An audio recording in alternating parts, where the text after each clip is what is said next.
Well, what do you know? Welcome, everybody, back to TTP Sports.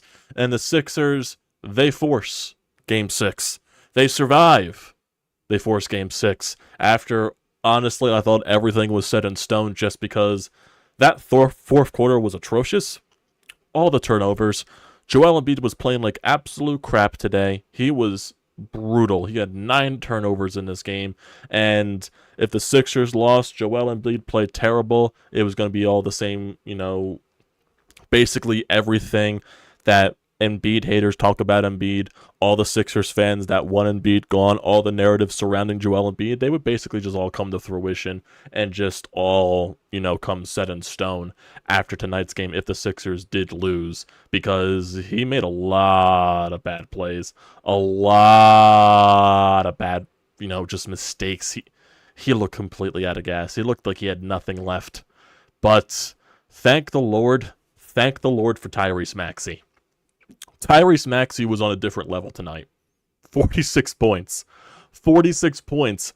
And when we thought the game was out of reach, here comes Tyrese Maxey doing his thing. Dude hits a logo shot. A logo shot. A logo shot to tie the game. Force OT. And then he just does more stuff in OT.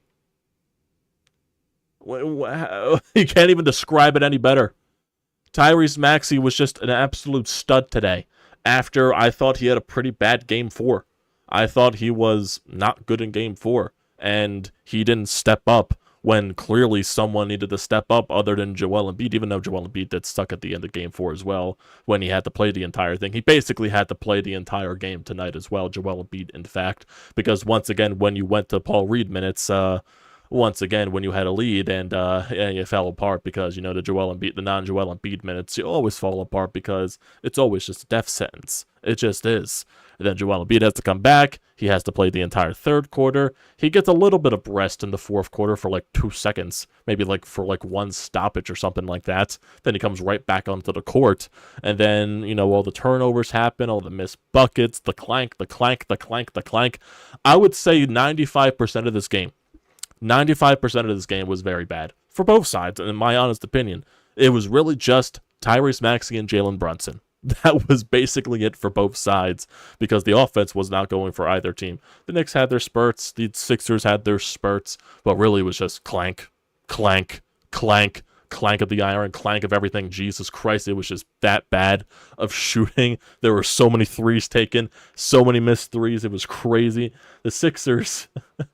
Surprisingly, they ended with a decent shooting percentage from the three-point line. They ended at 38.5%. They shot 15 of 39 from 3. They took so many threes in this game. They shot 46% as a whole.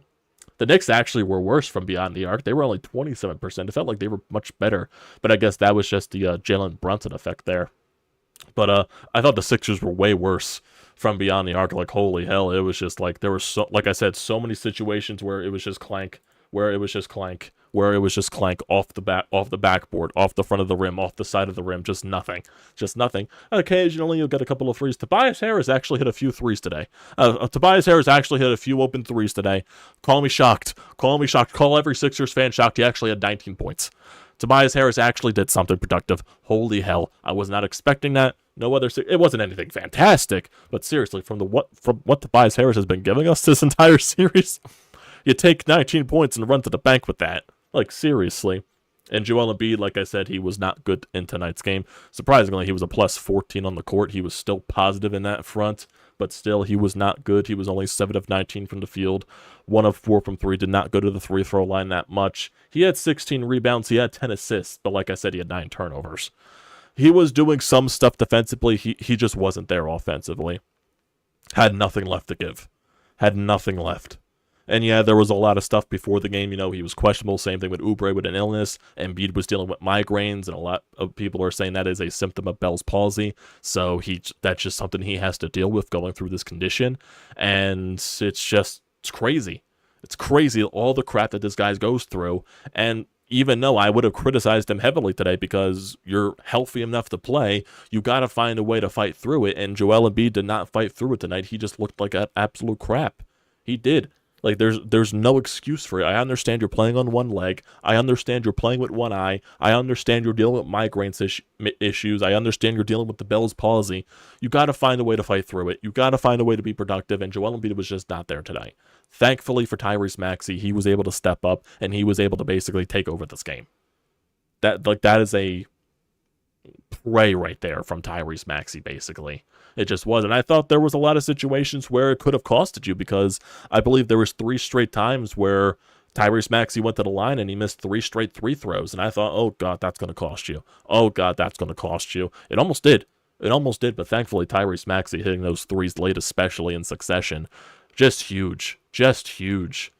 You know, like I said, for the New York Knicks, there would be sections where Brunson just does his thing. Brunson played 51 minutes in this game. He was 15 of 32, 4 of 11 from 3. Didn't go to the free-throw line that much. He had 6 assists, 3 steals. That's, you know, a lot of that stuff off the Embiid turnovers. He had 40 points on the night. But looking at some of the other guys, DiVincenzo really wasn't a factor. He only had 9 points. Hart, he played a lot better in this game than the previous. Not as many rebounds, so the Sixers really didn't get, you know, dominated on the boards tonight. There were some sections where they got dominated, but it wasn't like a grand scale as it was at the end of Game 4 and as it was at the end of Game 2, basically. They weren't getting completely destroyed, but it's still not good enough. Still not good enough. Anunoby was basically the second best option. Well, him and Hart did show up. Anunoby had 17 points. But really, like, the bench really didn't show up that much for the Knicks. McBride only had 14 points off the bench. And then Robinson only had 2 points in 25 minutes. So the Knicks definitely are playing shorthanded because, you know, with certain injuries, you know, Bogdanovich is now out for the series. He's out for the playoffs. So they definitely are playing a little bit shorthanded off the bench-wise. But looking at some of the other things for the Sixers, Batum, +5 off the bench. He had 8 points, 2 of 6 from 3. Campaign hit some threes there for 6 points. And just overall, it's you know, Kelly Oubre, he had 14 points. Kyle Lowry really was a non-factor, really just because he got into foul trouble once again. He really weren't able to use him. That's where Nico Batum came in, basically, because Lowry only played 26 minutes. He came in for a little bit when Embiid got that little bit of rest in the fourth quarter, but then basically there, Joel Embiid came right back in, and it was basically just Embiid, Maxey, Harris, Batum, and Kelly Oubre out there on the floor. But overall, you just Tyrese Maxey saved the day. Tyrese Maxey saved the day, and that's basically it there. And I'm also, like, if you see me like glancing up a little bit here, because, you know, if you see my eyes like directing traffic a little bit, you know, going up and down, because I got the Phillies game on in the background, because obviously Phillies after dark, they're currently leading 3-0 against the Angels, and Spencer Turnbull just got out of a huge jam there after the Phillies took a 3-0 lead thanks to a Kyle Schwarber 3-run bomb. Allowed 2 leadoff batters to start the inning, Turnbull did, and then he retired the next 3. So that's some good stuff there from Mr. Spencer Turnbull, the guy that's going to the bullpen eventually. But, yeah, in terms of everything here, offensive boards, you actually got more offensive boards than the Knicks did. You had 12 offensive boards to their 6. You had 46 rebounds in total to their 40. So you definitely were better on the boards. It didn't feel like it. It didn't feel like it because when you rebound... It's the second chance opportunities that the Knicks get. It's the way that they make the impact through the offensive rebounds. They grab the board. They find the wide open guy in the corner. They find the wide open guy up top of the key, and they find a way to splash it. They find a way to drain it, or they just keep the possession ongoing. Some of the times when they got those offensive boards and turned into, you know, they screwed up, or it goes out of bounds, or they turned it right over, the Sixers got it right back. So it wasn't as backbreaking as it was. It still just kind of feels like that the Knicks offensive boards just have way more impact in the game than when you grab an offensive board, if you understand what I mean. It's just those turnovers for the Sixers were just insanely crucial. There was just so many grand successions where you were just lazy with your passes. Joel Embiid, you know, Tobias Harris, you know, there were certain instances where he wouldn't cut the proper weight and he got in the way of a pass where Joel Embiid was probably trying to find Oubre cutting in and Tobias Harris didn't know where to go. And just, you know, Nico Batum had some lazy passes late there to where it's just too soft, and in comes OG Anunoby just to bring it right back down to the house and slam it home. So it's just things that you need to clean up badly, because you're going back to Wells Fargo Center for Game 6 on Thursday, And this is going to be a crazy thing because we still don't know fully what the time of that game is going to be, because apparently I saw on Twitter, and I'm assuming this is official, that if Milwaukee somehow finds a way to beat Indianapolis or Indiana in the Pacers in their Game 5, they play the early game on Thursday. Milwaukee and Indiana does, and then the Sixers and the Knicks, they play at 9 o'clock. So somehow if Milwaukee wins that, we're playing 9 o'clock on Thursday. So I have no idea how that'll go, because that sounds terrible. 9 o'clock on a Thursday night on the East Coast. What the hell? What the hell? And as I'm looking at it right now, Indiana is leading Milwaukee 33-32 in the second quarter, and Milwaukee is down Giannis and Damian Lillard. So I don't know how that's going to go. If Indiana finds a way to lose that game, holy shit. Holy shit. So we basically, like I said, we don't even know what this time of the game is going to be. We have no idea at all. Oh, man. Let's see. Let's see. I'm trying to see if there's anything else here in terms of the game. Let's see. Only players in NBA history to record 19-plus points, 16-plus rebounds, and 10-plus assists, and 4-plus blocks in a playoff game. Ralph Sampson, David Robertson, Tim Duncan, and now Joel Embiid. Like I said, he finds a way to do something like that, but Joel Embiid was not good tonight. Joel Embiid was not good. There was just, he provided you nothing offensively. Yeah, he had 19 points on the board, but he's averaging 35 in the series. He gave you a 50 burger the other day, and it's just, he had nothing in the tank in this game. Nothing. He had no energy, hands on the knees. He just had nothing. And I don't know what it's going to be like for him in Game 6, especially that, this is 2 games in a row where he basically has to play the entire game because there's nothing on the bench, because your bench fucking sucks, because Paul Reed fucking sucks. He cannot give you any quality time out there just to give Embiid some rest, to where Embiid has to play 44 minutes out of a 48-minute game. It just can't happen. It just can't happen. And basically, according to tonight, Embiid played 48 minutes. I understand they went to overtime, but 48 minutes, that's an entire game right there. Paul Reed only played 4.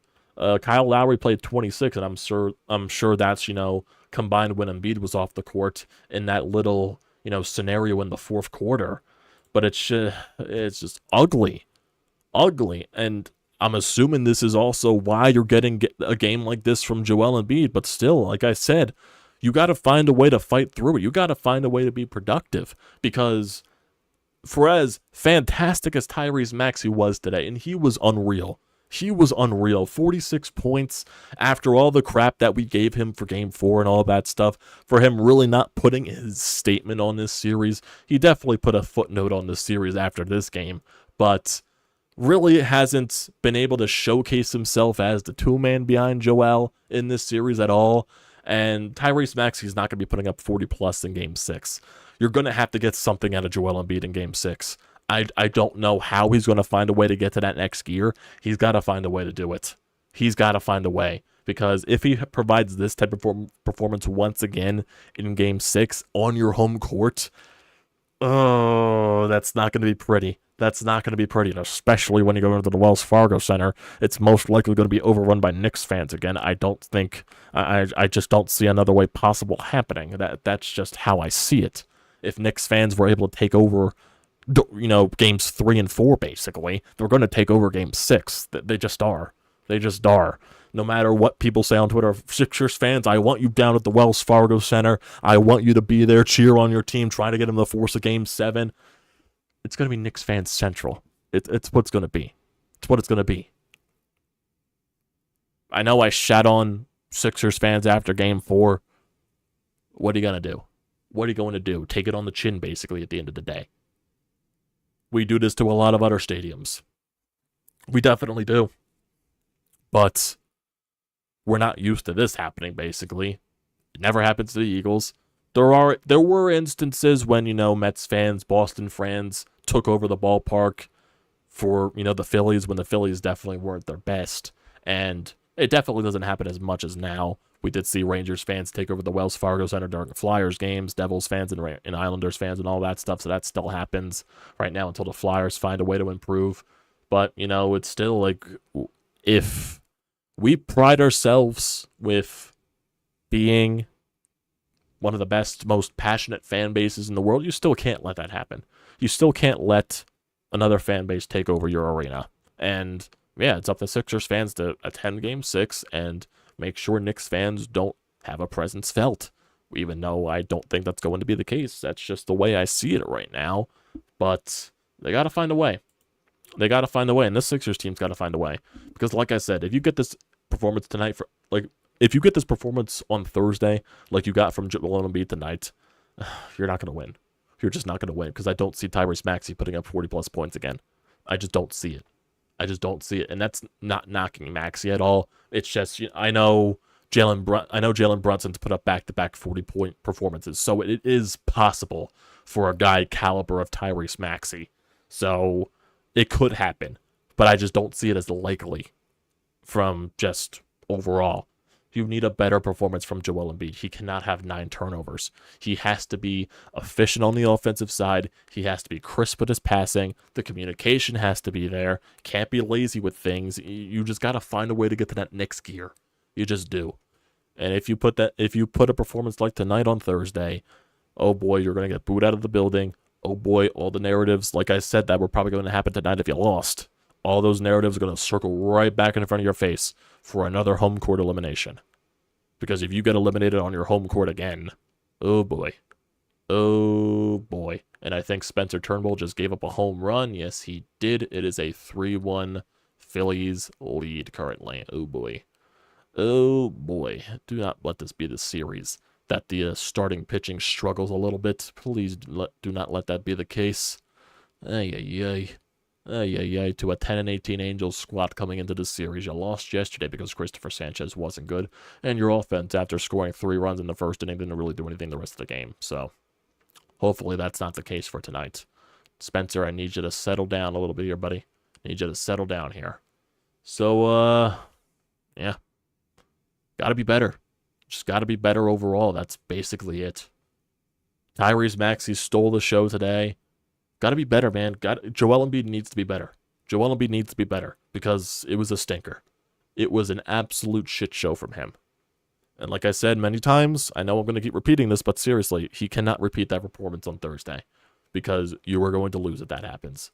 You are going to get run out of the building if that happens. Because like I said, I don't expect Tyrese to put another performance like that. You can't rely on Tobias Harris to be crucial for you. He gave you 19 points today, and that's like a freaking godsend from Tobias Harris from the way that he's just been lately. Oubre isn't going to have a gigantic game. Who else is going to have a gigantic game for you? Really nothing. That's basically it. You have to rely on Maxey, and you have to pray to God that Tobias has a good game. Because, yeah, Oubre had 14. He's not going to be a world beater. He just isn't. He's relying on, maybe hitting some threes and then getting down low and getting a nice pass from Joel and just being that pest down low to get a dunk or a layup when he cuts into the paint. That's basically what it is. And you got to be prepared. Got to be prepared. Because is Brunson going to have another 40-point performance? Oh, he's in his bag right now. He definitely is. And Anunoby is getting better as the games go along. Hartenstein definitely wasn't a factor in this game. He's going to have his moments. He definitely will be. DiVincenzo, he might have his moments. McBride has been, a thorn in your side this entire series with the 3-pointers and just being a spark plug off the bench for the Knicks. You just got to find a way. You got to find a way to fight through. And that's what the Sixers team needs to do right now. They got to find a way to fight through. And can they force a Game 7? They can force a Game 7. They just need Joel Embiid to show up. They really just need Joel Embiid to show up. That's basically it. They just really do. Let's see. This is from Ian Begley of SNY in New York. SNY sources, Sixers coach Nick Nurse injured his finger when he slammed his hand in frustration on a call during Sixers Game 5 win at MSG. Unclear if it's a break or a sprain. Nurse couldn't draw plays up in the second half because he couldn't grip the marker. Oh, God. I guess he was as frustrated as we were. Jesus. Jesus Christ, Nick Nurse. Jesus. I don't see anything right now from anything regarded to player post game, anything regarded to, Nick Nurse quotes post game. Nothing. I just don't see anything right here. So basically, Game 6, that'll be Thursday, and right now Milwaukee is beating Indiana 43-40. Oh god, if Milwaukee finds a way to win that, we're playing at 9 o'clock on Thursday. Just be prepared for that, guys. Just be prepared because of fucking chaos. Because of fucking chaos. That's what it needs to be. It's chaos. It is absolute, utter chaos. It just is. It just is. Holy hell. I gotta find that, tweet that I saw. My god. I gotta find that. Where did I post it? Where did I post that at? Did I post that in any of my chats right now? I don't think I did. I don't think I did. I don't think I did. No, I did not. I think I saw it from Austin Crow, probably, of 97.3 ESPN. I think I saw that, possibly. Oh, here we go. Okay, so he just basically reiterated it after the game. So if Milwaukee beats Indiana tonight, thus extended their series to 6 games, Sixers and Knicks game 6 in Philly is 9 p.m. on Thursday. If Milwaukee gets eliminated, Sixers Knicks game 6 is at 8. So regardless, you're playing at 8 or 9 p.m. So it's going to be a late game. It's going to be a late game on Thursday. Just be prepared for that, boys. Just be prepared for that. So right now, we do have a voicemail here on the Anytime Hotline, so we might as well get to that. You can leave anything at 215-839-9885, your thoughts on anything Philly sports related. It looks like Spencer Turnbull got out of that inning, only allowing 1 run, so offense got to put some more runs on the board here. They definitely do. But let's get back to the phone lines here, or let's get to the phone lines. Let's not get back to it. Let's get to them first of all. So, Tyler left the voicemail here. What do you got, Tyler? What the actual fuck? And I mean that quite literally. So what happened was, when there was like about a minute left in the game, I said, fuck this team. I pounded my desk because of the bullshit that they put us through. I yanked off my hat and I threw it off to the side. And what do? They force overtime and they win the game. I don't know how Tyrese Maxey did it, but I guess he had the halo effect throughout the entire game. And he whooped some candy ass and they won. And we're going to bring our jabroni ass back home and we're going to fucking hopefully win the next 2 games. I don't know. This whole series run is on life support, so hopefully we can hop off life support and go Maxey on these fools again, Mad Maxey, and let's win the series. But my God, maybe I should say fuck this team more often and smack my desk more, because my God, I don't know if it's the bad luck that forces them to give me the middle finger or what, but I don't know what the fuck that game was. It wasn't impressive, I'll tell you that, but we get the win. Talk to you next time. Peace. It definitely wasn't impressive. I will agree with you on there. I'll be honest with you guys. I kind of had the same thing Tyler did. It was like around the final stretch, like the final 30 seconds of the game or something like that, or it was like in the final couple of minutes actually. There was like 1 turnover where Anunoby took it for a slam and something like that. I was like, oh god, that's game. And then, I was getting my stuff, I was watching downstairs in the living room with my father, and, I was like, okay, this game's over. They're down by like 5. They're not going to score 5 points in 20-something seconds. And then I go upstairs, I turn my TV on, and as, the Xfinity stream is loading up because it takes forever to freaking load up on my Fire Stick up here, I hear my dad scream, yes! Downstairs. I'm like, oh god, what just happened? And then I turn the TV on, I see Tyrese Maxey walk up to half court, and he takes the logo shot, and it goes, and I'm like, holy shit. And then I just took the executive decision. I went back downstairs to watch the rest of the game. So there's that effect on all of us. It's definitely has that effect. I would hardly agree right there. Excuse me, but yeah, I got no words for that. And yeah, this series is definitely on life support. Definitely need a defibrillator here for this Sixers squad. Hopefully Tyrese Maxey provided that spark just to give these boys some energy.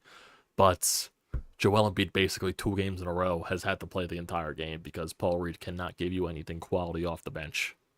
Just to give Joel Embiid some rest.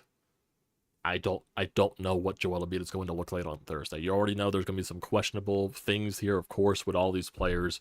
Because, like I said, Joel Embiid, he's banged up to hell. And I don't know what he's going to look like Game 6. I don't know if he's still going to be dealing with the migraine issue. You don't know how that knee's going to be. You don't know how, with the eye and everything like that. It's going to be, it's just going to be a crazy couple of days here. It definitely will be. Jesus. Jesus. Have to deal with another couple of days of this. A couple of days with the freaking roller coaster that is the 76ers and their playoffs. Oh boy. All that, they're just gonna freaking grab us by the freaking heart. They draw us right back in, and they're probably gonna yank us right back out, probably. That's the way Sixers basketball is. My goodness. But I'll get to you guys in the chat. Here's a couple of you here before we end off this stream. So, channel name. How you doing there, man? T-Man, Maxey with the halo effect, way to bring silence to the city that never sleeps. I almost turned off this one, I believe. This game had the most lead changes in the playoffs. So, yeah, there definitely were a lot of lead changes. It wasn't like drastic leads. Like, what was the biggest lead of tonight's game? What was the biggest lead? I don't even know what the biggest lead would have been in this game. Just being honest with you guys. Like, what was the largest lead? Largest lead for the Sixers was 9, and the largest lead for the Knicks was 10. So, yeah, there really wasn't a team running away with this one. Both teams were bad. Both teams were bad. And, like I said, it was basically just Tyrese Maxey and Jalen Brunson, and Tyrese Maxey just came out on top. That's how it ended. You know, Brunson at the end of the overtime with some very bad turnovers. Looked like he was trying to fake a three, then go to, I believe it was Hartenstein, like right below the paint, and he just threw it out of bounds. So, yeah, Brunson made some mistakes, so hopefully that comes back to bite them. Hopefully that could be the case, but we'll wait and see. We'll wait and see what Thursday provides. So, Jose, yep, definitely what a game there. Definitely a heart attack. I would say that. I would say that. Emotional roller coaster probably as well. But, yeah, that's going to do it for tonight, everybody. Game 6 will be on Thursday, and we'll see what the Sixers team provides us then. If they force Game 7, or if they somehow frustrated us even more than they already have, and they get eliminated. So, we'll wait and see there. So, thanks, guys, for tuning in tonight. Don't forget to leave a comment in the comment section down below. Don't forget to drop a like. Don't forget to hit that subscribe button. It does me a great deal of service. And also use the code TTPSPORTS, $20 off your first purchase at SeatGeek. Great deal. Do not pass it up. Thanks.